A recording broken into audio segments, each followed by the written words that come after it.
first I want to start with the character Rachel. Graham, it's my understanding that she wasn't originally in the short story that this is based on? That's right. The short story is called Fire in the Hole, and it was in a collection called When the Women Come Out to Dance. Right. Is that it? I'm looking over at Amy and Aaron, but Wendy knows. And Sony and Timberman Beverly had the story, and I read it, and I've been a big fan of Elmore for a long time. The whole job of adapting the story into a pilot script, I realized, well, I'm going to need to set up characters for the show as well. And in the short story, there's just unnamed other ND deputy marshals. And so I thought, well, I've got to create a couple that we'll use in the show. And so came up with the characters of Tim Gutterson, played by Jacob Pitts, and Rachel Brooks, played by Erica Tazel. I'll sort of jump forward into something about this, which is, we did our first season, and I maintain that the best review we've gotten on the show is the fact that Elmore Leonard gets such a kick out of it that he's been writing new Raylan stories. And in the first Raylan story that he's written for this new novel, and we got an advanced look at it, and part of it became our first episode, he uses the characters of Rachel and Tim, which he didn't create. Oh. But so I'm expecting big character payments from Elmore any day now. But he, in particular, got a big kick out of Rachel, and that's why in the first episode we see Raylan and Rachel going down to Harlan to look for this pedophile who hasn't reported in and stuff, and she becomes part of the story. Now, you said that when you were first creating it, there were two unnamed or unknown, deputies. Yeah. And was one mentioned? Was one listed as African American? No, that was my choice. And I think part of the reason for that was we're doing a show set in Kentucky, and I just thought that it would be interesting to have an African American on the force as one of the deputies in that world, and so just came up with the character of Rachel. Oh, okay. Erica, so when you first saw the script, what did you think? When I first got the script, I thought I would be the CCH pounder of Justified. And that prospect was very exciting to me. I also, my agent, hi Susie, she called me, and I knew immediately the script was going to be good because she only makes that phone call when it's a good script. And I read the pilot, and I thought this will be really interesting for me to do at this point. At this point, it was unlike anything that I had done at that point in my career. And, it was like, I hope I make CCH founder proud.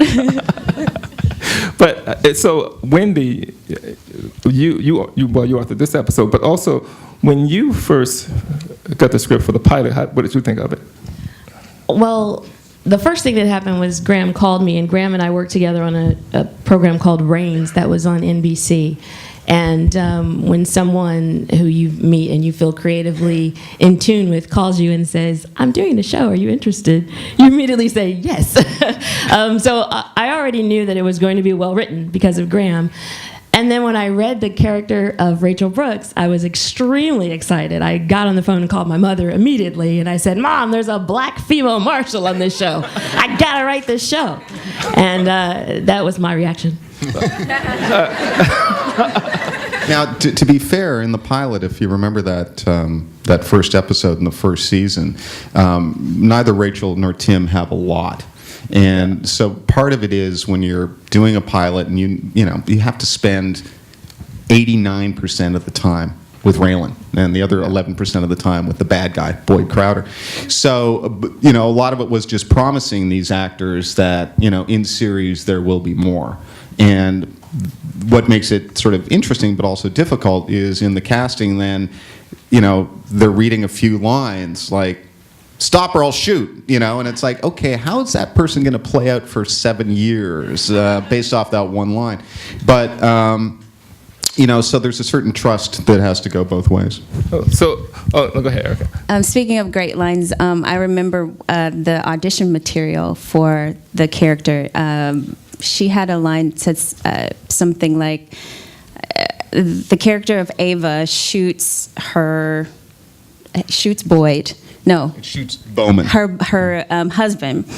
And we're questioning her about that. And then at one point in one draft, Rachel goes to talk to Ava and get some more information about what happens. And she says something like, I told her the next time he lays a hand on her, she should cut off his man beans with a tiling knife. And I thought, well, there's a lot of information in that line. And that was sort of the launching. I always go back to it. It didn't end up in the final script, but I thought that was a great way of saying that and a great clue into what kind of person she was. And I'll just add, much to Erica's credit, there's a phrase that we sometimes use in the network world, which I can't stand, but it is a phrase called someone popping. And when you have a pilot, what you want is for people to pop. And that means that that when you research, when you do research groups, when you show the pilot internally, there's somebody that people are just compelled by. And Rachel was a character that popped, meaning people were just really intrigued by. There wasn't a ton of screen time, but there was something about her presence that really captured an interest from the audience. And some of it is just the fun of. For actors and for seeing badass shit done, and so when there's the big shootout in the pilot and Rachel sneaks around and there's the two the Pork brothers, as they're called, the two large guys, and she's pointing two guns at them and basically says, please do something stupid. It's like, oh, that's cool. So, and she just looked great doing it, and we knew we had a good character at that point. So during the first season, did FX, the network, did you guys have any questions about the Rachel character? Because, like you said, it's all about Rayla in the first season. Did FX want to see more of her, or were there any questions about her? I think generally speaking, the first season of any show is sort of figuring out the balance between, who you focus on and where you focus, and in the background, I think we'll sometimes, try, sort of like do research in terms of what people want more of. And I think what was great in this season, in this episode, is that you got some backstory that we didn't get the first season, and that you had more time to kind of get insight into these characters that you've spent time with in the first season, but really kind of got more in depth with in season 2. And there was a response online, that people and. In this business now, you read a lot of that stuff, or I don't, but people tell me about it. We don't like to admit it, but we do. Yeah, they read Right. it. And Rachel was popping, and we loved what Erica was doing, and so, that goes back to, Elmore isn't, I don't think he's ever been online in his life, so he doesn't know that. He was just responding to Rachel and wanted to see more of her. No, go ahead. Well, and I've always, in reading a lot of Elmore material, especially before we started season 1, one of the things I've always loved about his material was that he really embraces black characters. I mean, there are many black actors that have worked because of Elmore Leonard. I mean, and to me, it was such an honor to be able to somehow fit into his world, this new character, and service that. I just felt really honored because he's laid a path before us. Now, after the first season was over and you had done the entire first season, Erica, I heard you did a little homework after. Somebody's been talking about me. Yes, after, it was either before we shot the pilot or between the pilot and the first episode we shot when we got picked up, I got a little black book. And I thought that I would use this book to, once each episode came out, I would just take a note and say, this is what I learned about Rachel in this episode as we, were building her, since there was no source material for her. And then we got till about, episode 6 or 7, and I hadn't filled a page yet. And I thought, oh my God, who is this person? Who am I? What am I doing? Who were you blaming? No one.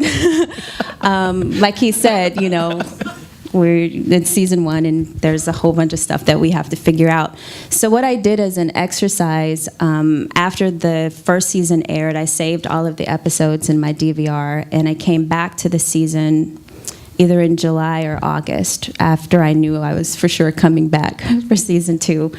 And I just gave myself an exercise. I threw out everything I thought I knew about Rachel. I threw out all of my expectations about her. And I just watched the season from beginning to end as an audience member and said, okay, what do I see?